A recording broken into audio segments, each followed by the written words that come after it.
Guys, maging updated po kayo sa inyong mga flight dahil pansamantalang sususpindihin po ang mga flight sa pagitan po ng Manila to Dammam. Simula po sa November 1, 2024 bilang pag-aayos po ng network sa bansang Middle East. Samantala, ang flight naman po ng Manila to Riyadh ay hindi po naapektuhan. Para po sa karagdagang katanungan or impormasyon, pwede po kayong tumawag sa office ng Philippine Airlines kung saan po kayo nagpabook na inyong ticket.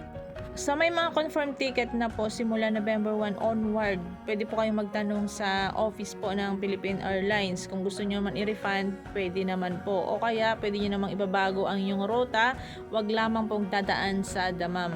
Maging updated po sa inyong flight para hindi po masayang ang pinambili nyo ng ticket.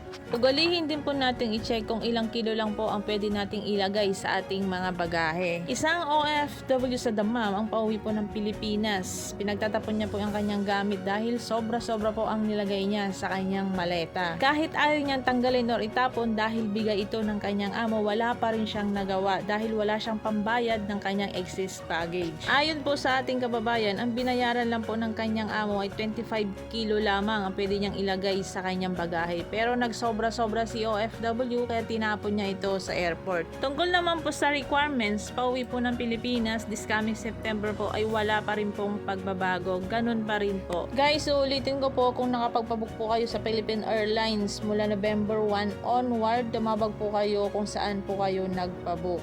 Keep on updated lamang po sa inyong mga flight at requirements pauwi po ng Pilipinas para hindi po kayo magkaproblema sa airport. Paalala ko rin po sa lahat ng mga OFW na nagmamadaling umuwi, yung wala pa pong final exit visa pero nakabili na po ng plane ticket.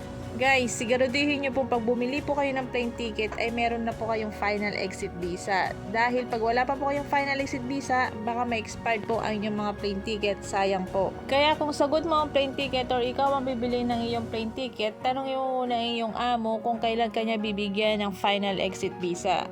Ako nga pa pala ang inyong lingkod, Joancy Fernandez po, isang OFW advocate.